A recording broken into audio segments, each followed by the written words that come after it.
C'est depuis le 27 novembre dernier que Robert Malumba Kalombo a été élu à la présidence du conseil d'administration de la Fédération des entreprises du Congo FEC pour un mandat de 3 ans. Il succède ainsi à Albert Yuma Moulimbi après 18 ans à la tête de cette structure. Au terme d'un vote, Robert Malumba Kalombo a dévancé ses 2 concurrents, à savoir Félix Amouna et Lenny Londo, avec 929 voix sur un total de 2111 membres ayant pris part à ces scrutins. C'est donc ce lundi 4 décembre 2023 que la cérémonie de la remise et reprise est intervenue au siège national de cette structure située dans la commune de la Gombe. Après l'arrivée des membres, mise en place terminée, suivie de l'entrée du président sortant et entrant. La cérémonie va s'ouvrir par la présentation de la situation générale de la FEC, y compris des états financiers, par le secrétaire général Jean-Justin Bonongue Kimona en 8 grands points. Des prime abord, l'administrateur délégué a présenté la liste de patrimoine immobilier de la FEC évaluée à 7 millions de dollars américains et la situation de nouveaux bâtiments construits en province, notamment à Lubumbashi et à Goma. Une remise aux prises en bonne et due forme soit faite, et c'est ce que nous avons commencé à faire depuis hier. J'ai mon secrétaire particulier, je vais regretter, M. Katouana, qui a travaillé samedi jusqu'à 21h30 pour pondre tous ces documents. Excusez-moi le terme, Président. Ici, nous avons donc la liste des immeubles appartenant à la FEC. La FEC n'est pas pauvre. Président Robert Malumba, comme vous l'aurez, on a quand même quelques bâtiments.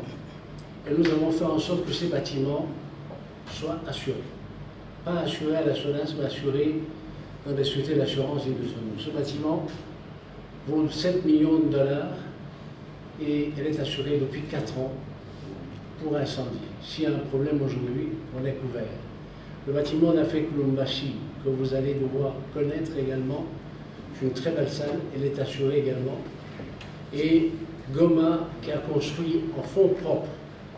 Quand je dis fonds propres, c'est beaucoup plus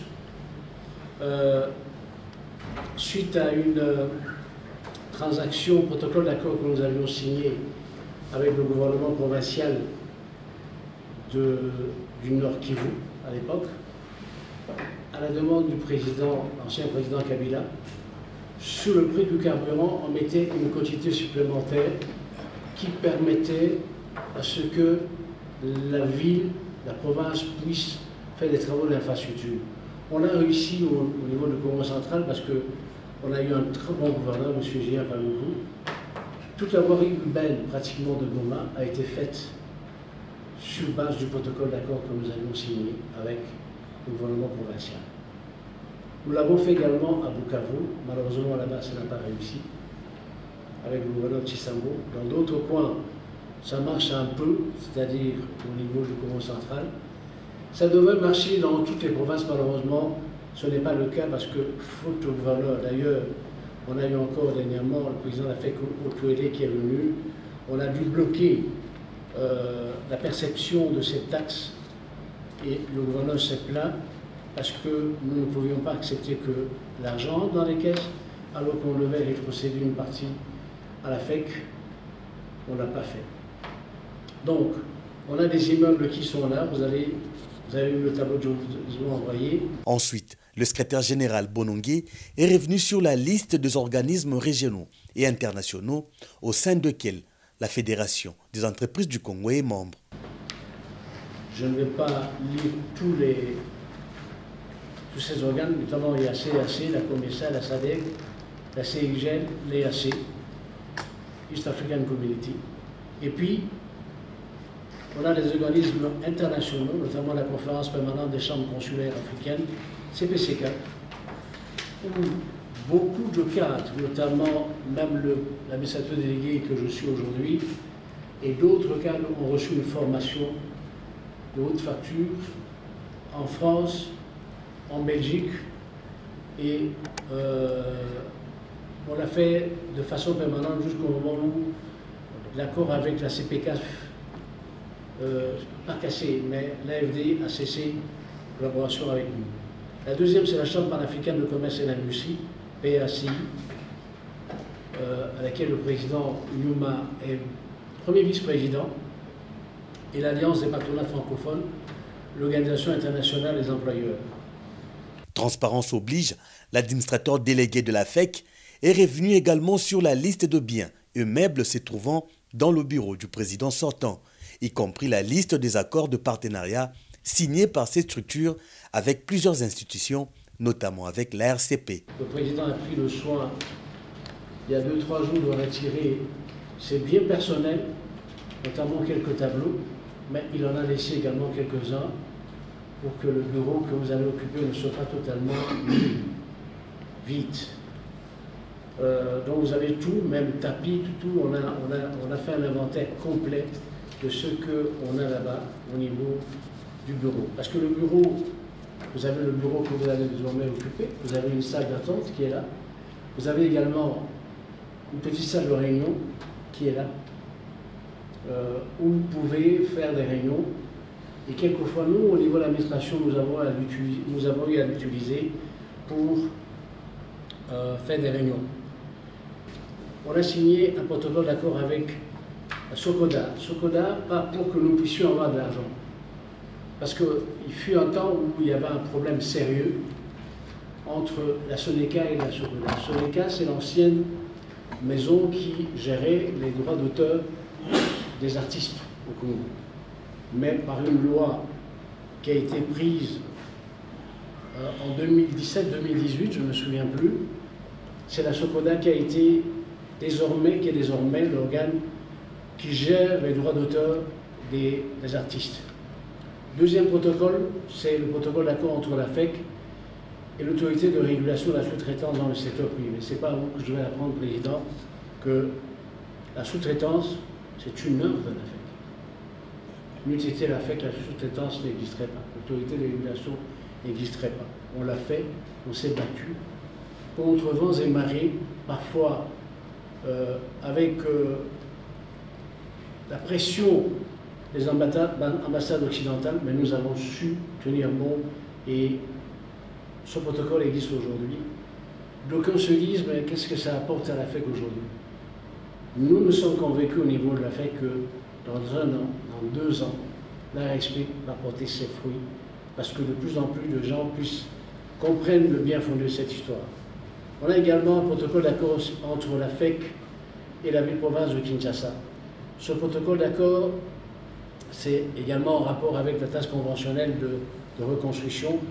Malheureusement, Président, je vous dis que là aussi ça ne marche pas bien, malgré les bonnes relations que nous avons avec le gouverneur Ngobila, ça ne marche pas bien.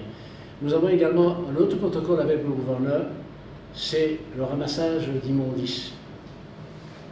Le 4e protocole que nous avons, c'est l'Office congolais de contrôle. Ce protocole d'accord qui a été mis en place en 2005, c'est un cadre permanent de concertation. Quand il y a des problèmes entre les opérateurs économiques et l'OCC, ce protocole d'accord est mis en valeur, on se réunit et on trouve des solutions pour le bien, la bonne gouvernance des entreprises du secteur privé. On a également le 5e accord, c'est le protocole d'accord entre la FEC et l'Association congolaise des banques. Il a fallu nous battre. Moi, je me souviens qu'à l'époque, j'étais parti avec un ancien président d'une commission à la demande du conseil d'administration pour aller négocier avec l'ACB.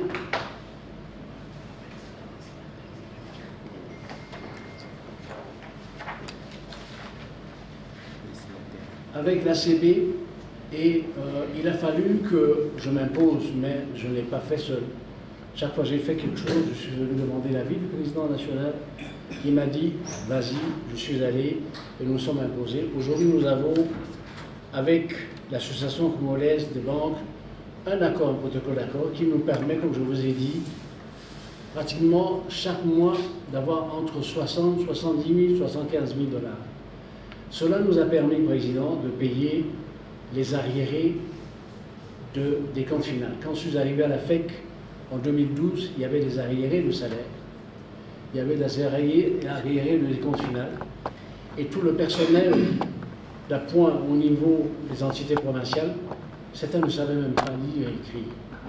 On a aujourd'hui, au niveau des entités provinciales, des jeunes cadres qui ont été formés ici, et comme nous avions un accord avec l'ambassade de Chine, la plupart d'entre eux ont été formés pendant 1 mois en Chine, en français ou en anglais. On a également un protocole avec l'agence maritime des voies maritimes. Ce protocole d'accord, nous l'avons signé, toujours avec l'accord du président Huma. Je suis venu d'abord le voir en aparté et je lui ai demandé de m'accompagner dans ce projet parce que l'ancien Premier ministre Ilunga Mukamba, voyant la compagnie de voies maritimes dépérir, surtout que la société qui avait un accord avec elle, notamment Dredging International, ne parvenait plus à faire le dragage. On s'est dit, le Premier ministre m'a dit, Monsieur Ladé, pourquoi parce que vous ne prenez pas le relais? Je lui ai dit, nous ne pouvons pas le faire de cette manière, il faut l'accord du comité de direction. Alors je suis venu, j'ai présenté le dossier.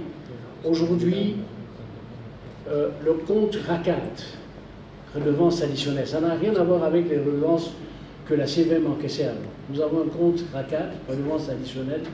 Sur ce compte, nous avons 10 millions de dollars en réserve. Normalement, il est prévu une réunion la semaine prochaine entre la CVM, le conseiller du ministère de l'économie, les conseillers du ministère des Transports, la FEC, parce qu'aucun chèque, aucun ordre de paiement ne peut partir dans une banque sur la RACAT sans que soit le secrétaire général, soit moi, nous signions le chèque. Et c'est comme ça que nous avons pu faire les réserves. On est arrivé à 10 millions de dollars. Le chef de l'État, pour aider la CVM, avait pris un crédit auprès de FMI et il a mis en place la drague FATCHI, qu'on appelle FATCHI. Cette drague commence à poser de plus en plus de problèmes, mais il était question que l'on paye le financement de ces dragues.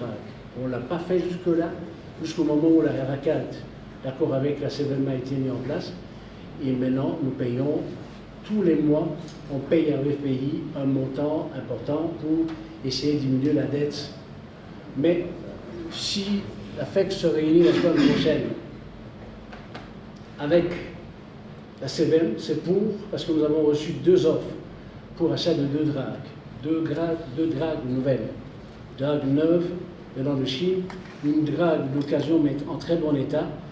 Et avec les moyens que nous avons au niveau de cet accord, nous pouvons acheter les 2 dragues et mettre même en place des personnes. Parce que malheureusement, la CVM est dans une situation, la CVM, je vous dis, l'autre volet de la CVM est dans une situation difficile, personnel vieillissant, des gens qui sont partis en retraite, on ne leur a pas payé leur indemnité de sortie, mais on est en train de mettre petit à petit des formations pour que les jeunes, au lieu que ce soit des formations à l'extérieur, parce que chaque fois qu'on envoyait à l'extérieur, ils partaient tout de suite.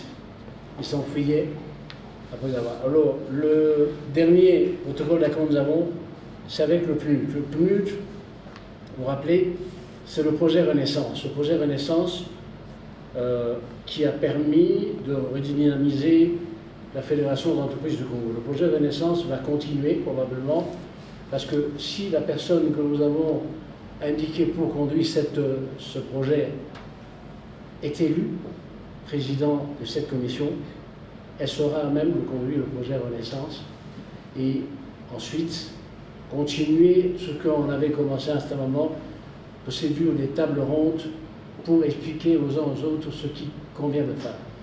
Le PNUD nous avait aidé déjà dans un premier temps pour le premier avec 300 000 dollars, 350 000 dollars, 150 000 dollars, excusez-moi, et je crois qu'on a encore reçu 100 000 dollars du PNUD. On vous donnera dans la situation financière détaillée également ce qui reste dans ce projet en compte au niveau du dossier PNUD. Et l'intervention de l'administrateur délégué de la FEC s'est ensuite penchée sur les dossiers saillants, en outre l'action syndicale. Chaque année, la FEC demande au gouvernement, en écrivant au Premier ministre, qu'on puisse surseoir à tous les contrôles économiques, fiscaux. Nous avons fait la lettre, nous avons saisi le Premier ministre, malheureusement, comme d'habitude, nous n'avons pas reçu de réponse du Premier ministre. On a eu également dans ce dossier des taux élevés de l'impôt foncier, achat des sociétés immobilières, aux aides du domaine. Vous savez ce que ça veut dire? Ça veut dire qu'aujourd'hui, on est passé pratiquement de 3,5 à 8 $ le mètre carré pour les bâtiments de premier niveau, le premier rang, de 2,5 à 5 $ le mètre carré pour les bâtiments de deuxième rang, et ainsi de suite. Nous avons soumis ce problème au niveau du gouvernorat de la ville-province de Kinshasa et même au gouvernement central. On espère aboutir à une solution. Le quatrième dossier, c'est la problématique de l'obligation faite aux entreprises pétrolières nationales de souscrire obligatoirement une assurance auprès d'une compagnie d'assurance de droit congolais agréée par l'ARCA. Ici, c'est une problématique qui englobe tous les secteurs. À un certain moment, vous savez, quand vous importiez de la marchandise, eh bien, vous deviez prendre une assurance pour que la marchandise arrive à Kinshasa. Malheureusement, toutes les grandes entreprises importatrices, qu'est-ce qu'elles faisaient? Elles prenaient l'assurance auprès des sociétés d'assurance étrangères. Avec la naissance de l'ARCA et la libéralisation du secteur d'assurance, qui est une œuvre de la FEC, c'est la FEC qui s'est battue pour que cette libéralisation soit de fait. Aujourd'hui, on impose à toutes les sociétés, mais ça va petit à petit parce que vous savez, vous êtes un homme d'affaires, quand vous avez pris un contrat quelque part, il faut parfois 2-3 ans pour casser ce contrat pour revenir à un autre contrat. C'est ce que M. Alain Candenet est en train de faire au niveau de l'ARCA. Et là aussi, c'est des sociétés commerciales locales qui ne sont pas propriétaires du carburant. Le problème aujourd'hui dans le secteur du carburant est le suivant. Les sociétés que vous voyez ici, grandes sociétés pétrolières, ne sont pas propriétaires du carburant. Qu'elles ont, ce sont des caboteurs qui viennent avec leur navire, qui se mettent autour de Matadi ou de Boma et qui vendent au fur et à mesure que les clients se présentent. Ces clients peuvent être des majors, c'est-à-dire GPDPP, ou alors des pétroliers nationaux. Mais ce carburant n'appartient pas aux pétroliers. On leur demande à ces sociétés de payer l'assurance, alors que ce carburant ne leur appartient pas. Sixième dossier, c'est les mesures urgentes pour l'assainissement du secteur aval pétrolier en RDC, en général et dans la zone ouest. Nous avons été, nous, à la base du fait qu'on devait mettre en place des sociétés, parce qu'à l'époque, il n'y a que des grandes multinationales qui étaient membres de la structure des prix au niveau du ministère de l'économie. Nous sommes battus, nous, au niveau de la FEC, pour que les sociétés pétrolières appartenant aux Congolais puissent également participer à ce forum, à cet atelier. Les sociétés de l'Est du pays, je vous signale qu'aujourd'hui, l'Est du pays, le sud de Katanga, est beaucoup plus important que l'Ouest, c'est-à-dire la province de Kinshasa et du Congo central. Et là, on a un certain nombre de mesures au point, si j'énonce ça ici, ça risque de poser un problème. 9e dossier, c'est la loi des finances pour l'exercice 2024. La FEC participe chaque année, Président, à l'élaboration de la loi des finances, c'est-à-dire le budget. On nous invite pour l'élaboration du budget, nous venons avec des propositions et normalement, quand la loi des finances sort, nous faisons une réunion avec le ministère des Finances, la DGI, la DGDA, la DGRAT, dans un hôtel de la place pour qu'on puisse évoquer les problèmes. C'est comme ça qu'on a eu à résoudre le problème des brasseurs avec cette histoire de système de traçabilité des droits d'acquise où la loi des finances disait à taux zéro, alors que l'arrêté du ministre Kazadi parlait d'un taux payant et nous avons réussi à faire passer ce dossier sans que les sociétés brassicoles et autres ne payent.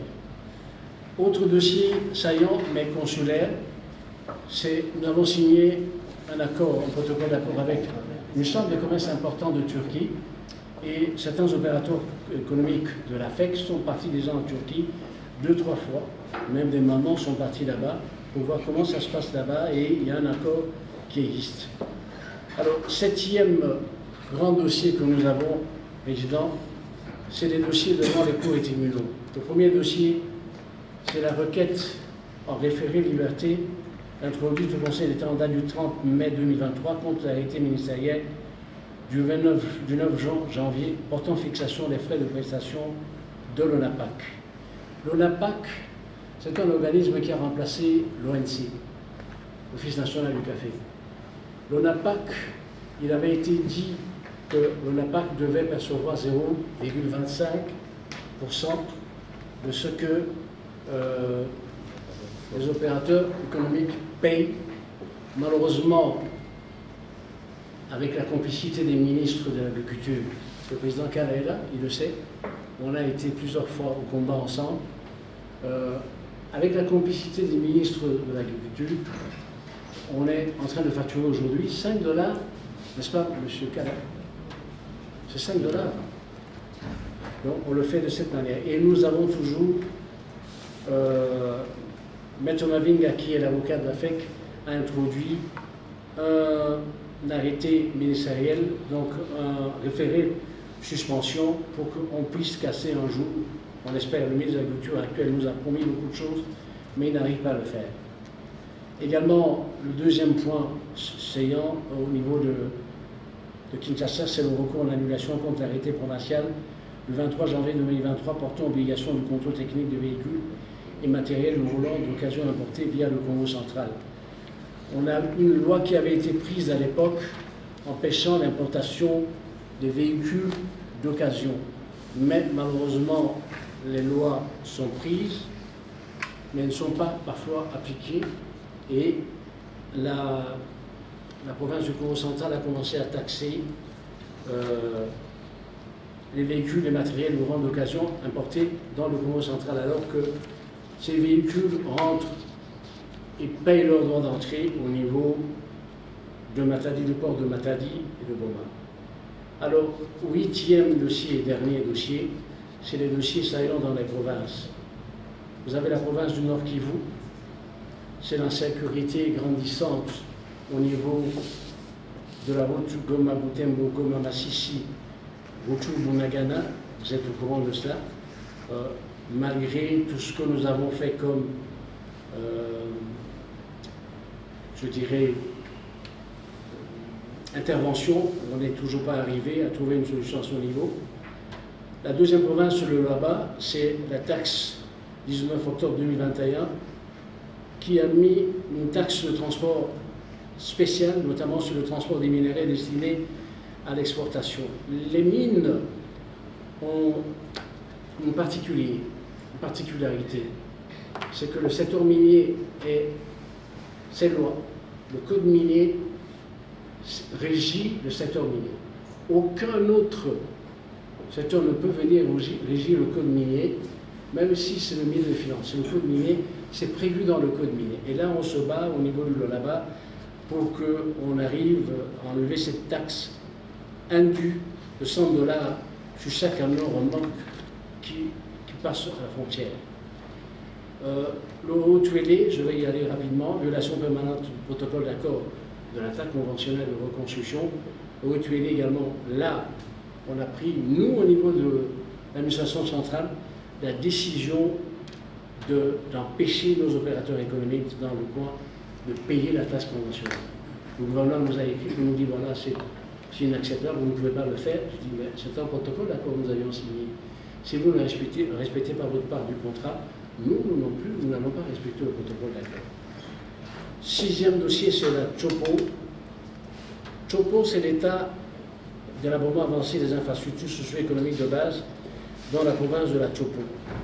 Et là, il y a une bonne nouvelle pour la FEC Chopo.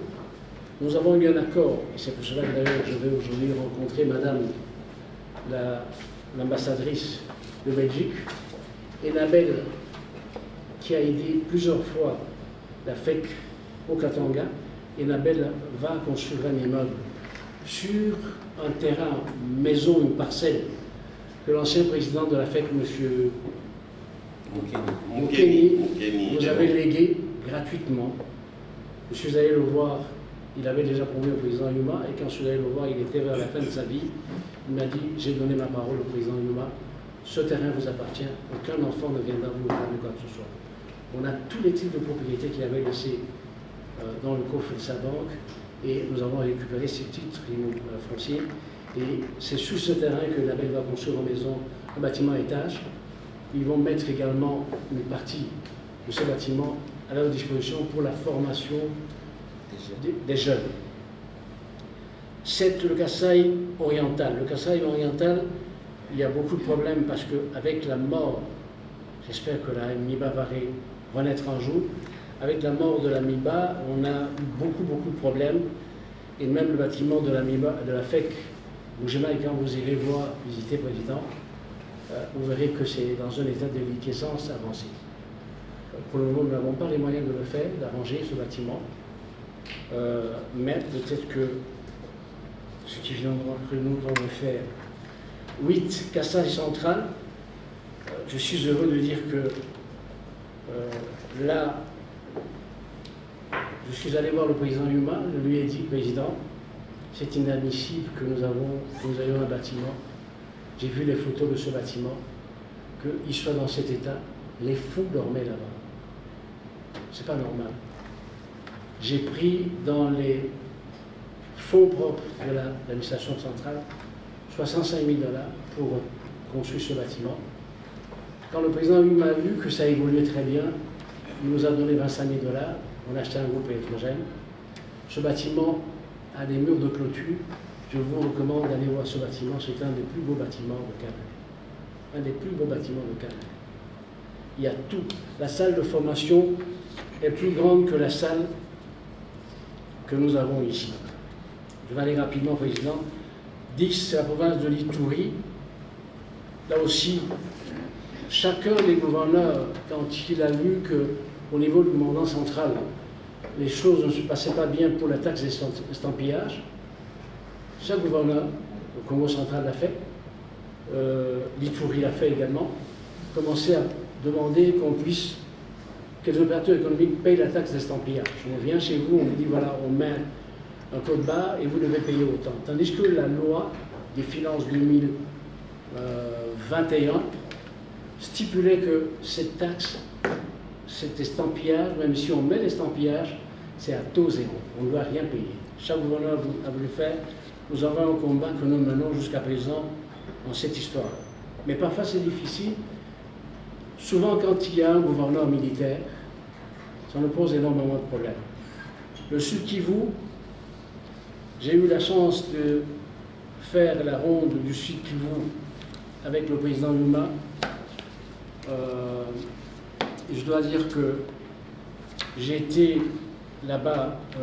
Là-bas aussi, on a très mal utilisé la taxe conventionnelle de reconstruction, parce que, alors qu'à Goma, le gouverneur avait aidé pour qu'on puisse refaire la voirie nouvelle, au contraire, l'ancien gouverneur, je ne citerai pas son nom, et l'ancien président de la FEC se sont arrangés pour, excusez-moi le terme, bouffer cet argent. On n'a même pas fait 1 kilomètre de route. Voilà, Président, ce que je tenais à dire. S'en est suivi ensuite la cérémonie proprement dite, la signature des documents et l'échange des signatures entre les deux présidents, entrant et sortant à la grande satisfaction des membres de la FEC. Comme l'a dit l'AD, je suis aussi convaincu qu'aujourd'hui nous avons élu et passé le pouvoir à celui qui pouvait être le meilleur président de la FEC dans cette période. Bonne chance encore. Merci beaucoup. Merci aussi de tout ce que vous avez fait dans la FEC jusqu'aujourd'hui. Moi et mon équipe, nous sommes conscients des tâches qui nous attendent et on ne va pas décevoir nos membres. Merci.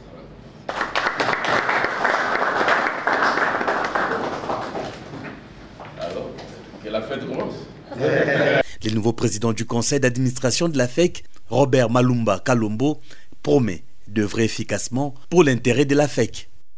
Oui, mes impressions sont bonnes, je dirais même très bonnes. Le président Yuma, comme vous le savez, chaque chose a un début et une fin.